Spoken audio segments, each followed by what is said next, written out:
जामिया में PhD interview start हो चुके हैं। ऑल्दो मैं ये वीडियो बनाने में थोड़ा लेट हो गई हूँ, पर कोई बात नहीं। इस वीडियो में हम डिस्कस करने वाले हैं कि आपको इंटरव्यू के लिए कैसे अपने को प्रिपेयर करना है एंड पैनल मेंबर्स आपसे किस तरीके से क्वेश्चन पूछते हैं, तो ये सब हम डिस्कस करने वाले हैं। तो चलिए वीडियो स्टार्ट करते हैं। अगर मैं इन शॉर्ट कहूँ तो आपको पैनल मेंबर्स को बस इतना एक्सप्लेन करना होता है कि जो आपका प्रपोज्ड रिसर्च टॉपिक है वो कितना रियलिस्टिक है, कितना रियल एप्लीकेशन पे बेस्ड है एंड आपका क्या कंट्रीब्यूशन रहेगा उस रिसर्च एरिया में। इंटरव्यू नोटिस में मेंशन है कि हर एक कैंडिडेट को 30 मिनट्स दिए जाएंगे इंटरव्यू के लिए। अब यहाँ पे आपको एक बात क्लियरली माइंड में रखने की ज़रूरत है कि पैनल मेंबर्स आपसे केवल एक बात की डिमांड करते हैं कि आप अपने रिसर्च टॉपिक को अच्छे से एक्सप्लेन करें। अगर आप अच्छे से एक्सप्लेन कर लेते हैं तो आपका सिलेक्शन 100% हो जाएगा। इस पॉइंट पे बहुत सारे स्टूडेंट्स मुझसे एक क्वेश्चन पूछते हैं कि वो एग्जेम्प्टेड कैटेगरी के स्टूडेंट हैं, वो नेट क्वालिफाइड है, गेट क्वालिफाई है, या किसी भी नेशनल लेवल का टेस्ट उन्होंने क्वालिफाई किया है, या उनके पास कोई भी फेलोशिप है, तो क्या उनको इंटरव्यू में प्रेफरेंस मिलती है। तो देखिए आपको प्रेफरेंस मिल चुकी है। आप पीएचडी एंट्रेंस एग्जाम से एग्जेम्प्टेड थे तो आपको प्रेफरेंस मिल चुकी है। बाकी की प्रेफरेंस आपको पीएचडी एडमिशन के बाद मिलेगी, जब आपको एक good amount of fellowship provide की जाएगी तो आपको प्रेफरेंस मिल चुकी है। बाकी पैनल मेंबर्स आपसे केवल एक बात की डिमांड करते हैं कि आप अपना रिसर्च टॉपिक अच्छे से एक्सप्लेन कर दें उनको।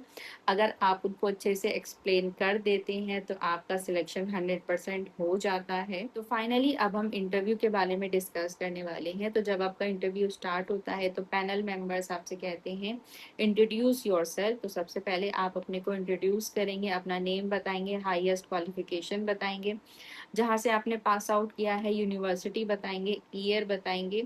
उसके बाद अगर आपके पास कोई एक्सपीरियंस है तो आप एक्सपीरियंस भी मेंशन करेंगे। सेल्फ इंट्रोडक्शन आप बहुत ज़्यादा नहीं खींचेंगे, विद इन 1 मिनट कवर हो जाना चाहिए, क्योंकि अभी आपको अपना पूरा प्रपोज्ड रिसर्च टॉपिक डिस्कस करना है, एक्सप्लेन करना है, तो इसलिए आप सेल्फ इंट्रोडक्शन को बहुत ज़्यादा नहीं खींचेंगे। नेक्स्ट आपको रिसर्च एरिया एक्सप्लेन करना है। देखिए सबका तरीका अलग अलग होता है एक्सप्लेन करने का, मैं आपको अपना तरीका बता रही हूँ। तो सबसे पहले आप प्रपोज रिसर्च टॉपिक बताएंगे कि ये मेरा प्रपोज रिसर्च टॉपिक है। अब ये मैं प्रपोज्ड क्यों बोल रही हूँ, क्योंकि अभी जो आपका रिसर्च टॉपिक है वो फिक्स नहीं है। विद इन 1 ईयर या तो आप चेंज कर सकते हैं या आपके सुपरवाइजर के थ्रू ये रिसर्च टॉपिक चेंज हो सकता है। तो आप अपना प्रपोज्ड रिसर्च टॉपिक बताएंगे। उसके बाद आप मोटिवेशन बता सकते हैं कि आपने ये टॉपिक क्यों चूज किया। उसके बाद आप बिहाइंड द थ्योरी एक्सप्लेन करेंगे। उसके बाद आप एक टैबुलर फॉर्म में 20 to 25 रिसर्च पेपर का लिटरेचर रिव्यू करेंगे कि आपके रिसर्च में ये वेरियस टाइप के पैरामीटर्स हो सकते हैं एंड किन पैरामीटर्स को आपने कंसीडर किया है अपने रिसर्च एरिया में, आप ये एक्सप्लेन करेंगे।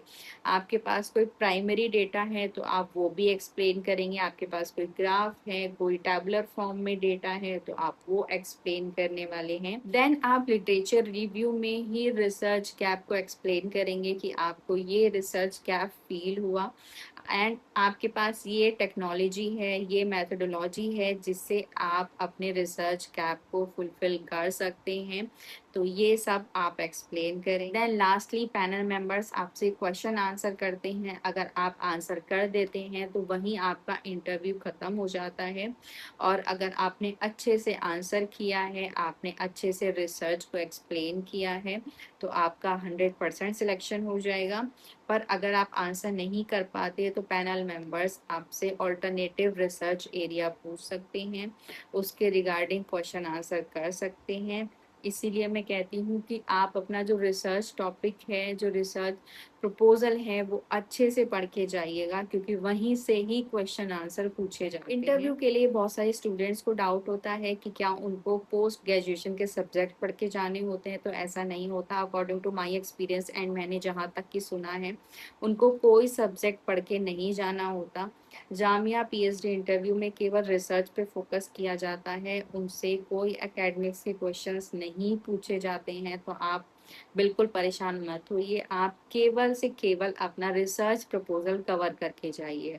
आपको यहाँ पे एक और बात ध्यान रखनी है, अगर आपके रिसर्च एरिया की बिहाइंड थ्योरी में कोई एकेडमिक सब्जेक्ट इंक्लूड होता है, तो आपको वो सब्जेक्ट कवर करना है और वो सब्जेक्ट उतना ही कवर करना है जितना आप रिसर्च में यूज कर रहे हैं। तो इस तरीके से आपको अपना इंटरव्यू प्रिपेयर करना होता है। बेसिकली अगर मैं इन शॉर्ट कहूँ तो आपको पैनल मेंबर्स को बस इतना एक्सप्लेन करना होता है कि जो आपका प्रपोज रिसर्च टॉपिक है वो कितना रियलिस्टिक है, कितना रियल एप्लीकेशन पे बेस्ड है, एंड आपका क्या कंट्रीब्यूशन रहेगा उस रिसर्च एरिया में। अगर आपने ये एक्सप्लेन कर लिया तो इवन आपको इंटरव्यू में क्या, आपको रिसर्च करते टाइम भी कोई प्रॉब्लम नहीं आने वाली है। तो आप इस तरीके से ही तैयार कीजिएगा and all the best. Video पसंद आई तो ज़रूर लाइक कीजिएगा। Thanks for watching, bye bye.